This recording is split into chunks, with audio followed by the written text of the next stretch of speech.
तो पतंग को इतना जबरदस्त वोट मिला है। मैं दरअसल ये आप साहिबाबाद में हैं। किसको जिता रहे हैं? साहिबाबाद से पंडित मनमोहन झा जीत रहे हो? बिल्कुल जीत रहे हैं। इस बार जो जुम्मन भाई जो हमारे कुछ रह गए थे इस बार जिन्होंने वोट दिया है वो भी इस बार पूरी तरह से समझ चुके हैं। ना खास्ता कहीं हार भी गए उत्तर प्रदेश में तो कहते हैं ना कि तेरी जीत से ज्यादा मेरी हार के चर्चे होंगे इंशाअल्लाह ताला।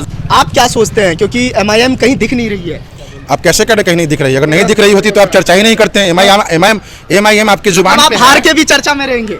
तो हम वो जुगनू हैं जो जगमगाएंगे हाँ। और हम इस तरह जगमगाएंगे इंशाअल्लाह। किसी भी पार्टी के साथ मिलकर चुनाव लड़ने को तैयार हूँ। तो उस समय तो आपने इस चीज पर ध्यान दिया नहीं। अब रोनाल्डो हो गया, आप सिसक के दिखाओगे, वही तो होने ही वाला है। नमस्कार, आप देख रहे द इंडिया टीवी और मैं हूँ आपके साथ सद्दाम करीमी। साहिबाबाद में मौजूद हूँ और काउंटिंग होगी और उसके बाद क्या कुछ परिणाम निकल के आएगा उस पर तो हमारी नज़र रहेगी, लेकिन जनता क्या सोच रही है उनसे बात करेंगे, उनसे समझने की कोशिश करेंगे। बहुत बहुत शुक्रिया। क्या और जनता क्या सोच रही है? जनता ने जब वोट दिया था तो पतंग को इतना ज़बरदस्त वोट मिला है। मैं दरअसल वोट देने के बाद एक आधे घंटे माहौल जांचने के लिए कि किस तरह के वोटिंग मिलती है और एहसास ये हुआ कि आसपास के पोलिंग बूथ पर ज़बरदस्त पतंग को वोट गिरे हैं। और वोट लेकिन एग्जिट पोल में तो दिखाया नहीं जा रहा है ना सर देखिए, जिसके खर्चे होते हैं उसके चर्चे होते हैं। तो जी उनका खर्चा है, वो मोटी मोटी गड्डियां न्यूज़ एजेंसीज को भेजी गई हैं। तो कुत्ता तो उसी के लिए भौंकेगा ना भाई, या उसी के ऊपर भौंकेगा या उसी के लिए भौंकेगा जिसको हड्डी दिखा दी जाती है। तो उन कुत्तों को तो हड्डी दिखा दी गई है। तो एग्जिट पोल तो एक तरह से ये फर्जी भी साबित होते हैं। कई दफ़ा हमने देखा और इतिहास गवाह है कि एग्जिट पोल आप कहाँ दिख रहे हैं? एमआईएम कहाँ दिख रही है आज?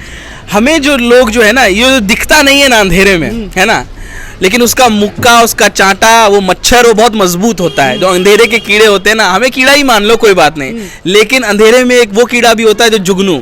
तो हम वो जुगनू हैं जो जगमगाएंगे हाँ। और हम इस तरह जगमगाएंगे इंशाअल्लाह। हम शिक्षा को लेके जगमगाएंगे, हम धार्मिक सौहार्द को लेके जगमगाएंगे, हम हॉस्पिटल्स की बात लेके जगमगाएंगे, हम जो है हिस्सेदारी की बात लेके जगमगाएंगे। क्या बैरिस्टर साहब सिर्फ एक आदमी की बात करते हैं? क्या एक धर्म की बात करते हैं? अगर एक धर्म की बात करते हैं तो आज शादाब वारसी साहिबाबाद से कैंडिडेट होता, मनमोहन झा कैंडिडेट नहीं होता साहब।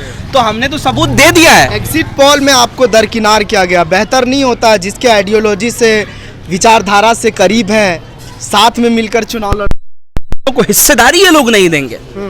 अब हमें हिस्सेदारी चाहिए, ताबेदारी हम किसी की करने वाले नहीं हैं। हमने देखा कि 45% मुसलमानों को समाजवादी पार्टी ने धक्के मारकर अपनी पार्टी से लीडरशिप से हटाया। आखिर क्यों हमारे साथ ऐसा हो रहा है? हम हिंदुस्तान में भाजपा के द्वारा दोयम दर्जे का नागरिक बनाए जाने की कोशिश कर रहे हैं। पहुंचाए तो अखिलेश बीजेपी को जीत रही है बीजेपी। ना हम बीजेपी को फायदा पहुंचाने के लिए निकले हैं, ना ही हम अखिलेश को नुकसान पहुंचाने के लिए निकले हैं। हम एक एज अ राजनीतिक पार्टी उभर रहे हैं और हम अपने आप को फायदा पहुंचाने के लिए निकले हैं, अपनी सदारत, अपनी लीडरशिप पैदा करने के लिए निकले। आज नहीं कल इंशाअल्लाह ताला अज़्ज़ा वजल। हरा रंग है, हरी हमारी धरती की अंगड़ाई। तो सदर साहब करेंगे इंशाअल्लाह काम। आप क्या सोचते हैं, क्योंकि एमआईएम कहीं दिख नहीं रही है? आप कैसे करें कहीं नहीं दिख रही? अगर नहीं दिख रही होती तो आप चर्चा ही नहीं करते हैं। एमआईएम आपकी जुबान आप पे हार है। के भी चर्चा में रहेंगे। कहने का मतलब यहाँ पे है कि आप जैसे आप साहिबाबाद विधानसभा को ही ले लो, यहाँ पे ऑलमोस्ट कितने कैंडिडेट होंगे? मैं आपसे पूछना चाहूँगा। 13 कैंडिडेट, 14 कैंडिडेट जो भी होंगे, जीतेगा तो कोई एक ही ना। ठीक है, वर्ल्ड कप होता है, क्रिकेट मैच होता है, जीती तो कोई एक ही टीम है ना। हमें पता होता है कि हमारी टीम ऑस्ट्रेलिया से खेल रही होती है, इंडियन टीम, लेकिन फिर भी हर इंडियन के जुबान पे क्या होता है? जीतेगा भाई, जीतेगा, इंडिया जीतेगा। तो इसी तरह से हर कैंडिडेट का अपना एक समर्थन है और यहाँ पे सत्ता लोभी पार्टी यह नहीं है। और कहने का मतलब जैसे आप पर्सनली इंडिविजुअल, आप एक पत्रकार हो, आपके जानने वाले अगर 100 लोग हैं, आपको ऐसा लगता है कि 100 लोग ऐसे हैं जिसे मैं एक आवाज़ दूंगा तो वो मेरे लिए आ जाएगा, तो वो 100 लोग भी तो आपसे उम्मीद रखे होंगे ना कि आपको जब वो बुलाएंगे तो आप जाओगे। बिल्कुल। तो हमें जितने लोग वोट कर रहे हैं, जितने लोग वोट देंगे, उनके लिए विधायक हम ही रहने वाले हैं। जीत हार अपनी जगह पे है। हमें अगर 500 लोग वोट देगा तो 500 लोग हमारा वोटर अपने काम के लिए हमारे पास आएगा और उसका काम वो विधायक नहीं करवाएगा। लोगों का इल्जाम है कि आप बीजेपी को फायदा पहुंचाए, बीजेपी जीत रही है क्योंकि आपने अखिलेश यादव को नुकसान पहुंचाया, मुसलमानों का वोट काटा। तो यहाँ पे कहने का मतलब ये है कि इसका मतलब कि बीजेपी अगर जीत रही है तो आज जो इल्ज़ाम लगा रहे हैं जो लोग, उस समय कहाँ थे जब ओवैसी साहब ने खुलेआम ऑफर दिया था एकदम ओपन ऑफर था कि मैं बीजेपी और कांग्रेस के अलावा किसी भी पार्टी के साथ मिलकर चुनाव लड़ने को तैयार हूँ। तो उस समय तो आपने इस चीज़ पर ध्यान दिया नहीं। अब रोना रोगे, आप सिसक के दिखाओगे, वही तो होने ही वाला है। That is going to happen now. तो खुश है ना इससे? समाजवादी पार्टी हार रही है। नहीं, हमें किसी को हरवा के खुश नहीं होना है। अच्छा, इससे पहले जैसे कहने का मतलब 2012 में जब आपको अपनी खुद की ताकत पे जब विश्वास नहीं हो तो धीरे धीरे आप कमजोर हो ही जाओगे।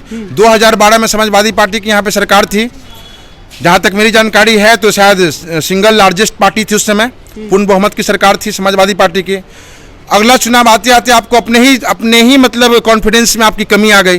पूर्ण बहुमत की जनता ने सरकार चुनी थी, आप सबको लेकर लड़ रहे हो, कभी कांग्रेस को साथ लेकर लड़ रहे हो, कभी बहन को लेकर लड़ रहे हो, कभी बबुआ दीदी कर रहे हो, कभी कुछ कर रहे हो। तो सबके साथ मिलके तो लड़के आपने देख लिया ना कहाँ बीजेपी को हरा पाए। आप कांग्रेस के साथ भी मिल के लड़े, आप मायावती जी के साथ भी मिल के लड़े, आप नहीं हरा पाए। लेकिन हाँ, ये कंफर्म था कि अगर आप ओवैसी साहब को साथ लेकर लड़ते हैं तो दुनिया की कोई ताकत आपको सरकार बनाने से नहीं रोक पाती।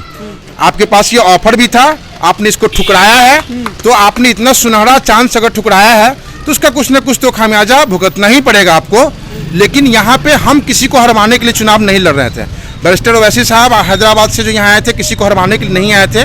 वो एक जो मुद्दे की बात है वो कहने आए थे। वो यहाँ पे किसी को मंदिर मस्जिद या राम को लाए हैं तो उनको लाएंगे, ऐसा कुछ उनका स्टेटमेंट आपने देखा कि आप इस नाम पे वोट दो, उस नाम पे वोट दो। उन्होंने केवल जो संविधान की बात करता है, समझो वो सबकी बात करता है। आप कहाँ दिख रहे हैं? दूसरे की क्यों बात कर रहे हैं? आपको कितनी सीट है? दूसरी की बात यहाँ पे सीट की नहीं, कहने का मतलब ये है कि अगर बीजेपी की सरकार बन जाएगी, जैसे एग्जिट पोल दिखाया जा रहा है, एग्जिट पोल को तो मैं कुछ मानता ही नहीं हूँ। पहली बात, एग्जिट पोल है क्या? एक मतलब प्रिडिक्शन है ये, एक मतलब भविष्यवाणी टाइप का है ये।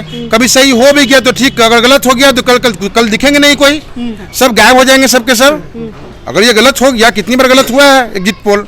तो यहाँ पे बात केवल ये है यहाँ पे कि जीत हार तो अपनी जगह पे है, किसी एक को जीतना ही होगा। आप किंग मेकर बनेंगे या नहीं बनेंगे? बिल्कुल।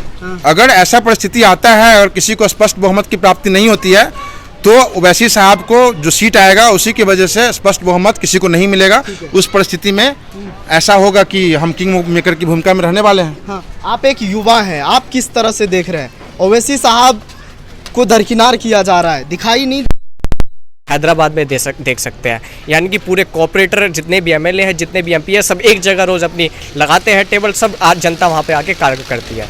तो मुसलमानों को फिर से जुम्मन बनाने के लिए ये सब उन पे दांव खेला जा रहा है। इस बार ये उल्टा जाएगा। इस बार जो जुम्मन भाई जो हमारे कुछ रह गए थे इस बार, जिन्होंने वोट दिया है, वो भी इस बार पूरी तरह से समझ चुके हैं। लेकिन एमआईएम के समर्थक कुछ ट्विटर हैंडल पे लिख रहे हैं कि पहली बार हारे, दूसरी बार हराए, तीसरी बार जीतेंगे।